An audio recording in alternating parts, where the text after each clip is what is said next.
রঘু নামের এই লোকটা একটা রেলওয়ের গেটম্যান। তার কাজ চলন্ত ট্রেনকে সবুজ ফ্ল্যাগ দেখানো। ছোট্ট এই ঘরটিতে 15 বছর যাবৎ সে একাই বাস করে। শুধু কি তাই, গত 15 বছর যাবৎ সে মানুষ নামের কোনো প্রাণীর সাথে কথা বলেনি। প্রতিদিনের মতো আজও সে ট্রেনকে সিগন্যাল দিচ্ছিল। ঠিক তখন সে ট্রেন থেকে কাউকে পড়ে যেতে দেখে। কাছে গিয়ে দেখে সেখানে একটা মেয়ে পড়ে আছে। মেয়েটি তখনও জীবিত ছিল। রঘু তাকে তুলে ঘরে নিয়ে আসে। 15 বছর পর মানুষ নামের এই প্রাণীকে দেখে সে তাকে ছুঁয়ে দেখার জন্য বেকুল হয়ে যায়। কিন্তু ভাগ্য খারাপ ছিল, কারণ মেয়েটিকে ছুঁয়ে দেখার আগেই তার জ্ঞান ফিরে আসে। সে রঘুকে তার এত কাছে দেখে ভয় পায়। চৈতালি নামের এই মেয়েটি তাকে বলে, ট্রেনের দরজার সামনে দাঁড়িয়েছিলাম, আর এমন সময় হঠাৎ আমার পা পিছলে যাওয়ায় আমি নিচে পড়ে যাই। কিছু সময় পরে চৈতালি বাইরে যাওয়ার চেষ্টা করে, যা দেখে রঘু তাকে যেতে নিষেধ করে। কিন্তু চৈতালি তার কথা না শুনে ঘর থেকে বাইরে বের হয়ে আসে। এরপর সে অনেক সময় পর্যন্ত হাঁটতে থাকে, কিন্তু কোনোভাবেই এই বিশাল মরুভূমি থেকে বের হতে পারে না। তাই অতিরিক্ত গরম ও পানি পিপাসার কারণে কিছু দূর গিয়ে অজ্ঞান হয়ে পড়ে যায়। রঘু তাকে আবারও নিয়ে আসে। চৈতালির জ্ঞান ফিরলে রঘু তাকে বলে, এখান থেকে যাওয়া অসম্ভব, কারণ এই এলাকাটা বিশাল এক মরুভূমি।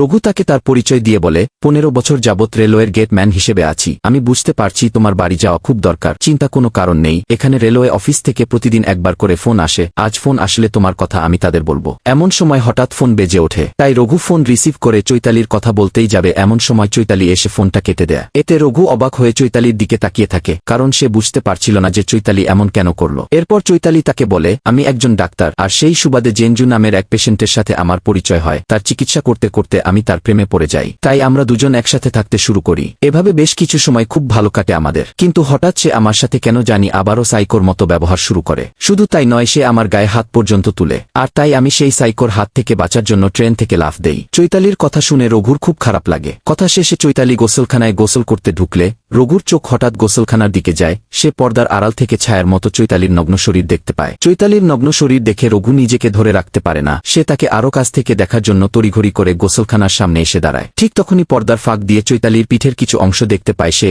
যেখানে একটা কাটা দাগ ছিল। তার মনে জোরে সোরে লাড্ডু ফুটতে শুরু করে, কারণ 15 বছর পর সে কোনো মেয়েকে দেখেছে, তাও আবার গোসলখানায় উলঙ্গ অবস্থায়। কি মনে হয় আপনাদের, রঘু কি তার আবেগকে কন্ট্রোল করতে পারবে, নাকি রঘু হায়নার মতো চৈতালির উপরে ঝাঁপিয়ে পড়বে? Comment for next part.